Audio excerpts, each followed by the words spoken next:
अस्सलामु अलैकुम वरहमतुल्लाहि वबरकातुह। तो सबसे पहले एक बात मैं आपको बताता चलूँ, इससे पहले कि कुछ लोग जो हैं वो कमेंट्स में आएँ और बोलें कि नहीं यार तुम भी उन्हीं लोगों में से हो कि जो कहते हैं साइंस गलत है। ठीक है, तो भाई मैं एक ए लेवल का स्टूडेंट हूँ और मैंने 4 सब्जेक्ट्स रखे हुए हैं ए लेवल्स में, और टॉप हार्डेस्ट जो 4 हार्डेस्ट सब्जेक्ट्स हैं ए लेवल्स के वो रखे हुए हैं। इसमें मैथ्स आ जाता है, फ़िज़िक्स आ जाता है, केमिस्ट्री आ जाता है और कंप्यूटर साइंस आ जाता है, और सोच रहा हूँ कि 5th फर्दर मैथ्स भी रख लूँ इंशाल्लाह। तो ये बताने का मकसद ये है कि मैं ख़ुद एक साइंस का स्टूडेंट हूँ और अभी तक जितने भी साइंटिफिक फैक्ट्स हैं उन पर मैं बिलीव रखता हूँ। ठीक है, तो इसीलिए मेरे पास अथॉरिटी है कि मैं इस टॉपिक पर बात कर सकूँ।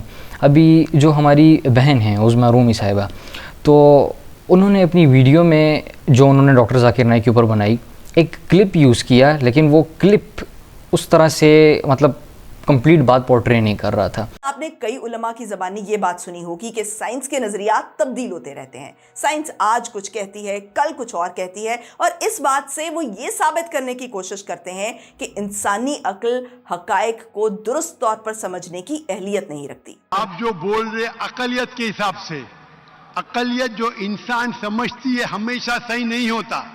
आपको पता है पहले दुनिया लोग समझते चपटी है, सैकड़ों साल हजारों साल पहले लोग समझते थे दुनिया चपटी है। अकली नजरियात के तब्दील होने की बेस पर अक्ल को टारगेट करना, ये आर्ग्यूमेंट मजहबी हलकों में बहुत पॉपुलर है।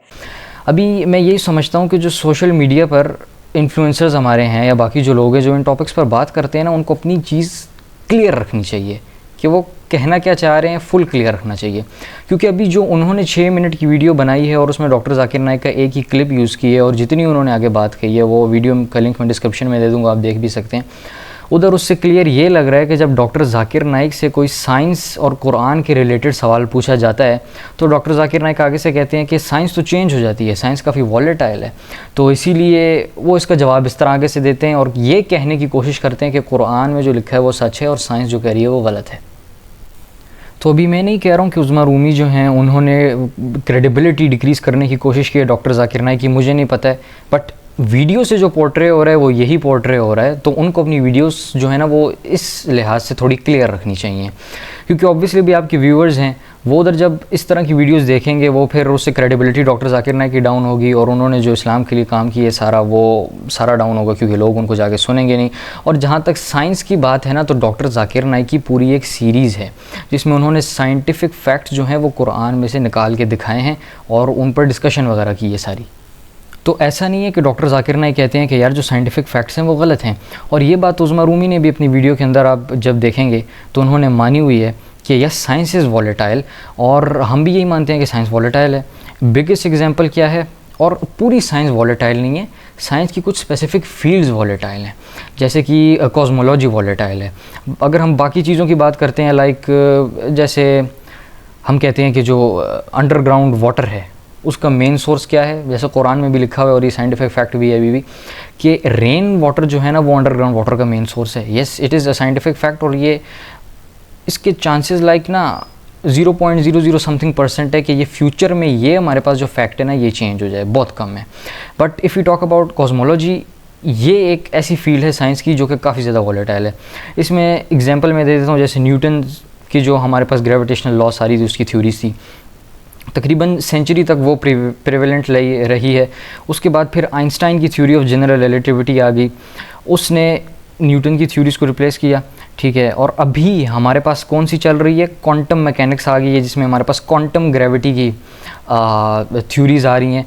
और ये जो क्वांटम ग्रेविटी की थ्योरीज़ है ना, इसको हम कुछ स्पेसिफिक चीज़ों के बारे में डिस्कस करें जो क्वांटम मैकेनिक्स है और जो आइंस्टाइन की थ्योरीज़ हैं जनरल रिलेटिविटी से जो हमें पता चलता है, उसमें कुछ टॉपिक्स ऐसे हैं जैसे कि बिग बैंग हो गया, और इसी के साथ साथ हमारे पास जो ब्लैक होल्स वगैरह में सिंगुलैरिटी पॉइंट होता है जिसमें वॉल्यूम जो है वो इन्फिनिट होता है और डेंसिटी 0 होती है।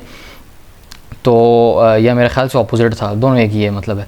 तो ये इधर जो आइंस्टाइन की थ्योरीज बात हमें बताती हैं और जो हमें क्वांटम मैकेनिक्स जिसमें हमें मतलब आगे अभी प्रोसीड कर रहे हैं, तो ये एक दूसरे से टोटल 180 डिग्रीज़ हैं, कॉम्पैटिबल नहीं आ रही एक दूसरे के। ठीक है, तो इसीलिए वॉलेटाइल तो है साइंस, ये उज़मा रूमी ने भी माना है, ये हमने भी माना है, लेकिन इसका ये मतलब नहीं है कि जब हम कहते हैं कि साइंस वॉलेटाइल है तो हम साइंटिफिक फैक्ट्स को डिनाई करते हैं, नहीं, इसका ये मतलब नहीं है।